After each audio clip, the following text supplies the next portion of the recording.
Silent Hill guide, playthrough, walkthrough, noobs guide thing. Subscribe. Harry swerves out the way of a woman in the road and in the process loses his daughter Cheryl. Say hi to PlayStation 1 graphics, everybody. We find Cheryl in the middle of the foggy road, casual, before she screams stranger danger and full sends it down a nearby alleyway. Why are you running? We play chase and find a sign at the end of the alleyway that says beware of dog. Newsflash, dog dead. After the nauseating experience of having our camera rise and turn above our heads, we find Cheryl wheelchair. After more camera turns into darkness, we find Cheryl bed. Third time lucky here. Oh my god, what the fuck has happened to Cheryl? Not quite sure what's happened to Cheryl here, but now we're gonna fight and we're gonna run, and whatever these little fuckers are, they tackle us to the floor. No stress, it was all a dream. Oh, where's Cheryl though? This is Cybil Bennett. Howdy, bitch. Cybil doesn't know where Cheryl is. In fact, she's seen no one else in this town apart from us. How interesting. We fuck off before Cybil tells us it's too dangerous to go, and then she hands us a gun. We find some items around before the radio makes a funny noise. Bird! We pick up the radio after killing the bird monster thing, and then we head outside. Where's Cheryl, we ask before going on a journey back to the alleyway in our dreams. But not before, bird! We stop in the shops and pick up some health drinks. Hey, remember that dead dog I mentioned earlier? Fake news. We head down the alleyway and find some ammo, a pipe, and a note from Cheryl's sketchbook that says, to school. I bet you can't guess where we're going next. She's at the school. Dog, bird. We find another note that says dog house. Let's go there first and grab a house key found inside. This lets us into the house, obviously, where we find a map telling us where some keys are, which lets us out the back door. We grab those keys and unlock the door. Boom, nighttime again. We make it to the school despite it being dark as fuck. Hello. Once we're in the school, we pick up a map, and we find a register of teachers' names beside some paper with the words Alchemy Laboratory, gold in an old man's palm, the future hidden in his fist, exchange for sage's water. What do you mean by that? We find another bit of paper with writing in blood that says, a place with songs and sound, a silver guidepost is untapped in lost tongues awakening at the order. What do you mean by that? There's another note with blood writing that says, we find a creepy painting of a door. Things are starting to get weird. We go on a supply hunt and find various, supplies, before heading to the centre garden where we kill some children. Monsters. We find the clock tower is stuck at 10, and to be honest, when I was in school, it felt like the time would stop all the fucking time. Like, the true horror of Silent Hill is the fact that they have made it so accurate in feeling like school was just a drag and it would freeze at certain times, you know what I mean? Have you ever got that where you've been in school and you look at the clock and it's stuck at one time and then you look in 5 minutes and it's the same time? Anyway, child monster down, what the fuck is that? We head upstairs. Child monster down, friend of child monster down, sorry lads, get wrecked. We go to the bathroom.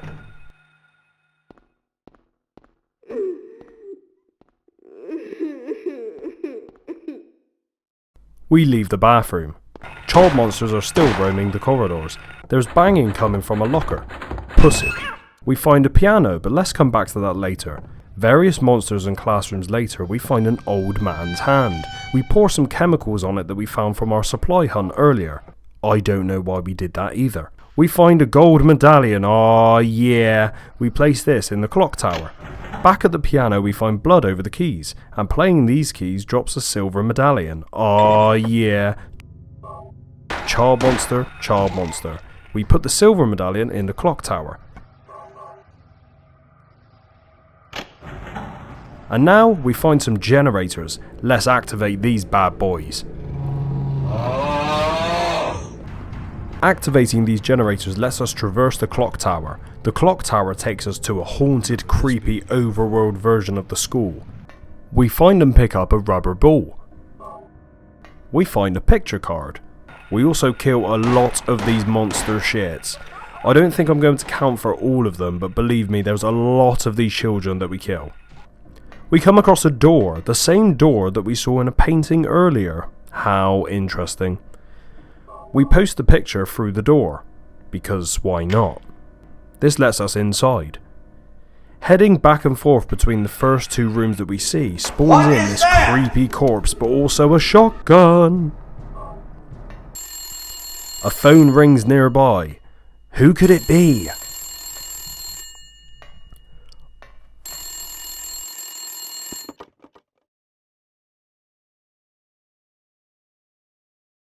Daddy, help me. Daddy, where are you? Honestly, Cheryl, love, the amount of children monster shits I've been shooting, I really could have blown your face off not knowing about it. You really need to tell me where you are. We then head to a locker that is making noises before we find a library key. We find some books with freestyle notes inside before we head to the roof. We can plug one of these holes on the roof with a ball that we found earlier. Turning a valve now funnels the water and lets us grab a classroom key from downstairs. Gotcha, bitch. We find an ampule, or however you pronounce that, and some shotgun shells. Heading back from here, we come across two valves, which control some bars which are blocking our path. This opens up the bars and lets us through. Once we're in, we find a body on fire with some spinning spires, and then BAM! A massive hand is now following us. We kill the mega hand of dickheads, and then we see a girl. And then we no longer see a girl. Unsure of who she is, we now end up in the boiler room and pick up a K. Gordon key which the girl left behind. The school is now back to normal and we can hear church bells. We decide to find the K. Gordon address in the register and mark this on our map. We leave the school and head through the K. Gordon property and snoop around a little bit. Bird, dog. We then head to the church and meet Jesus Christ. and this lady. This lady speaks strangely about expecting us and how we want a girl. This of course makes Harry want to smack a bitch. But this old lady tells us to stay back and to keep calm. She tells us that we must follow the path concealed by Fluoros. What the fuck is going on? She then hands us a prism that can break through the walls of darkness before telling us to go to the hospital. We pick up the Fluoros prism thing and a drawbridge key. Once on the bridge, we take a shopping district map and use the key on the bridge. We then cross the bridge. Attack! And we make it to the hospital. In a mysterious cutscene with mysterious angles, we see a mysterious bloody item next to a man who is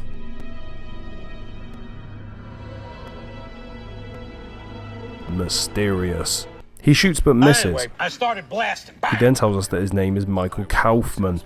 He says he hasn't seen a little girl to our disappointment and asks about our wife. This is where we learn that Harry's wife had died a while ago and it's just him and his daughter. 4 years ago. Now it's just me and my daughter. Michael fucks off and we pick up a basement key. We later find a plastic bottle which we use to pick up some red liquid dropped by a valve thing. We use the basement key to get to the basement, shoot some bugs and turn on the generators to power the elevator. After we use the elevators, we get a quick clip of a girl walking away from us. The hospital has now turned like the school had, with enemy nurses now coming for us, random bloody bird cages and bottles filled with mysterious drugs. We find a plate on the wall. How interesting. We kill a doctor and find a lighter. Then find another plate on a wall behind some tentacle thing, which we give some blood to eat. After taking the plate, we find a door, where we can use the plates to unlock it. Another nurse is down and we find the basement storeroom key and some disinfecting alcohol. We push a girt cabinet out the way of a secret door, thus hiding some grate covered in vines. Let's combine the lighter and alcohol and boom, say goodbye to the vines, guys. This vent leads us down to a creepy corridor. We find a tape on the bed. We also find a room that looks recently used with a photo of a young girl on the side and the name Alessa written on it. We also find the examination room key. We use the examination room key and find a nurse hiding inside. She scuffles over and hugs us. This is Lisa Garland. She doesn't know what's happened either and she too hasn't seen a little girl. Harry gets a massive headache and wakes up in a bed with the old lady talking to him again. She tells us her name is Dahlia Gillespie or something like that. She says the town is being devoured by darkness and that the church is our next destination. She also mentions the strange crest on the ground which we saw in the school. The crest marked on the ground, or it is the mark of Samael. Dahlia bounces. Hey, We pick up the antique shop key that she left behind and we visit the antique shop.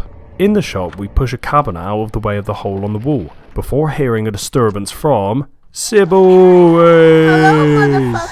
She says things have got worse, but she has seen a girl. She wasn't too sure if it was Harry's daughter though. Harry says this darkness over the town is like a strange force, like a bad dream. Cybil basically says, "What the fuck are you on about, mate?" And then Harry moves on. Harry finds a small altar with powder in a cup.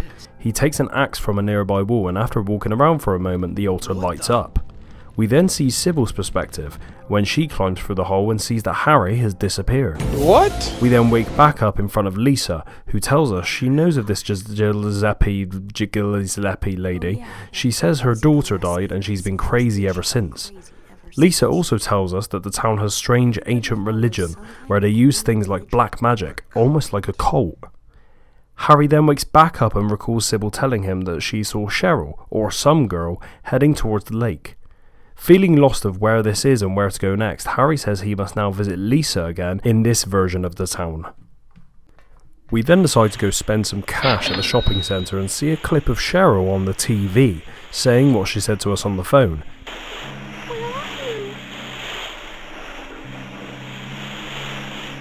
Within the shopping centre we fall into some sandy pit where a worm snake thing fights us. We shoot his juices and he smashes a window which lets us get outside to the town. The town has changed again into this overworld view with chain-linked fencing and more monsters. We find Lisa in the hospital who tells us that the waterworks by the elementary could be the access that we need to get to the other side of the lake. We leave Lisa alone and fight a massive flying moth bug thing on the roof, and when it dies it seems to drop a massive flashbang and everything goes back to normal. We head into the waterworks, fight some little green shit thing and find a sewer exit key and some bloody water.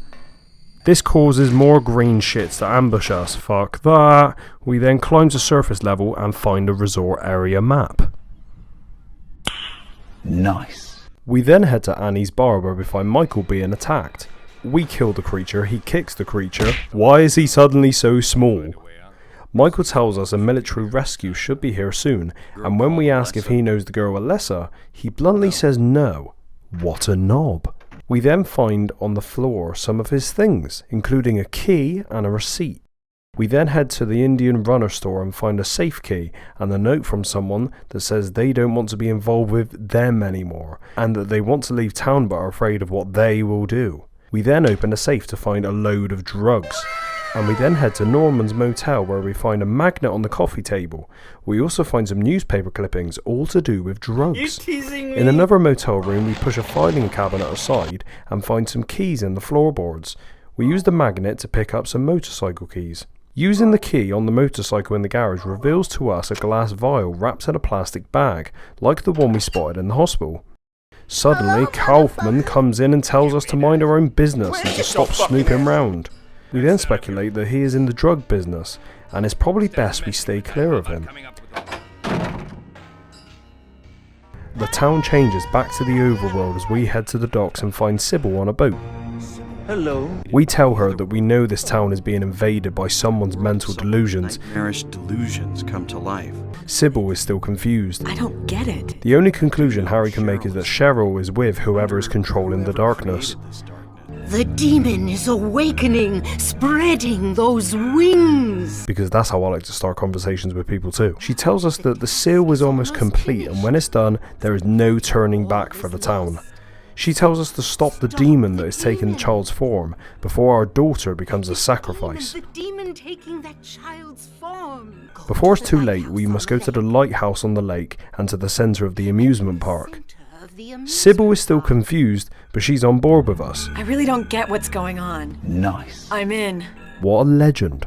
We leave the boat, explore the docks, climb the lighthouse and find a girl, Alessa, vanish on top of the symbol at the top of the lighthouse. Wait! Damn, I was too late. We rush back to the boat and see Cybil hasn't returned from her trip to the amusement Cybil park. hasn't come back. We get a quick scene of Cybil now being knocked out. Gotcha, bitch! We head down to the sewers and rush over to the amusement park. We then see another scene of Cybil waking up in front of us, cocking a gun and blasting us. We throw red liquid we found over her, obviously. And she begins to choke up and a creature leaves her body. Stomp, stomp. She wakes up confused and asks about Cheryl. Harry finds time to tell her that Cheryl was abandoned and he and her wife took her in. Cybil and Harry conclude that Cheryl might have a connection to the town, and that's what's bringing on all of this evil. There might be some connection between Cheryl and this town. After we speak with Cybil, Alessa appears and we simply lay down what we want, Cheryl. We get Darth Maul pushed and we see a prism begin to light up and split towards Alessa. We then ask again, where is Cheryl? Dahlia appears and says that this is the end of Alessa's little game. Alessa calls her Mama. Oh, it's getting heated now. But before things get too much further, the two essentially teleport in the prism light. And we wake back up in the hospital with Lisa. Lisa tells us something has been bothering her. She went to look in the basement where there's creepy rooms, but while she was down there she got a weird feeling, like something happened there but she can't quite remember. Lisa begins shaking and she can't take it before leaving us. We hear a strange noise coming from the basement. We head there and speak with Lisa again. Lisa says that she is the same as them and asks us to stay. She's still so scared. She wants to be saved and she goes in for a hug, and after we push her away, she begins to fall apart and break down in her own blood and collapses. We lock her in the room and find a diary that says she no longer wants to work with a specific patient, that the room is filled with insects, she feels bad, needs to throw up, blood and pus flows from the faucet. She needs drugs. Help her. And then we blast another nurse outside. I take it back. We find and power an old clock which smashes and gives us the key of Haggith. We use this key to escape and head upstairs. We find a ring of contracts in a case, and we also find a crest of Mercury. Fuck you, nurse. We find a camera on a little desk in a room. We also find a birdcage key, and we use the birdcage key, which gives us the key of Feleg, which helps us get through another door. We find a bag of jelly beans. I got some jelly beans. Inside is the key of Bethor. In the next room we find a TV where we can use the videotape we picked up earlier. What is it?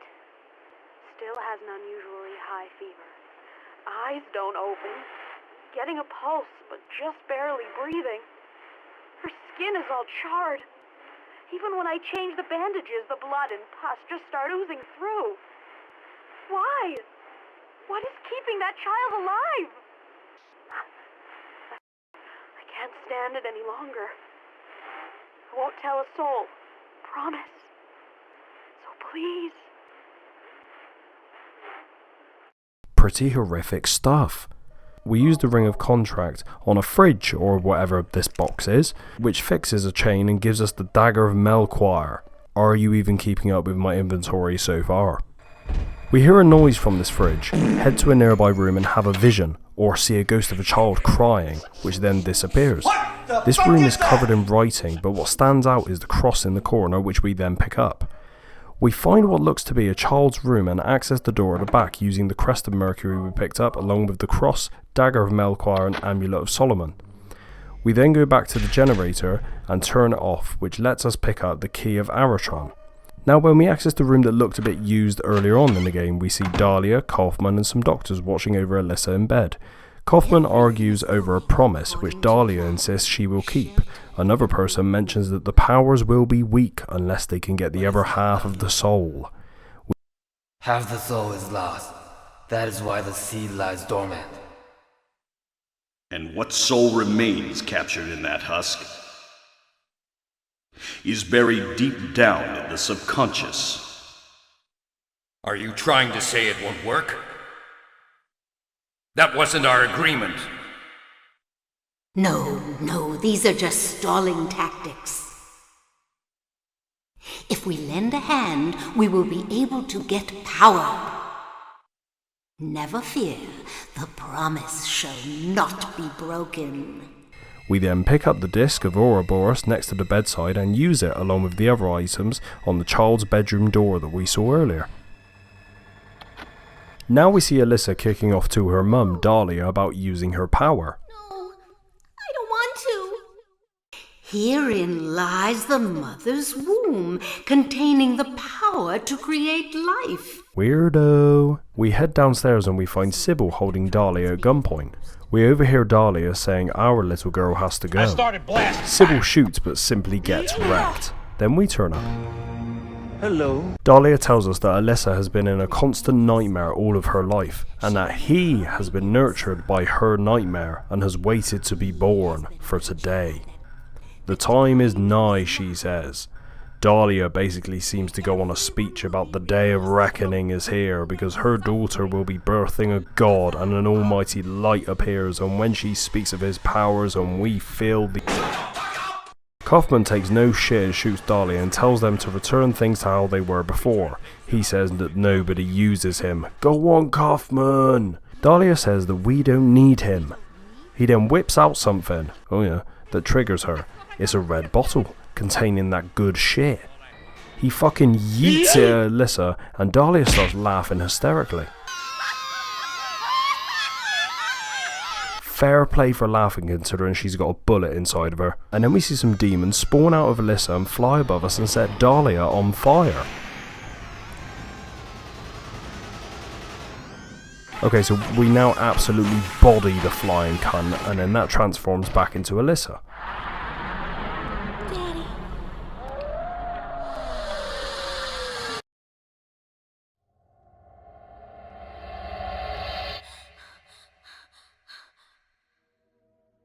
Once the demon transforms back into Alessa, she now hands us a baby. This baby is the reincarnation of Alessa and Cheryl. Cybil touches a light, Lisa attacks Kauffman, and we then escape, and Cybil's behind us, leaving the ghost of Alessa to burn with the nightmare behind us.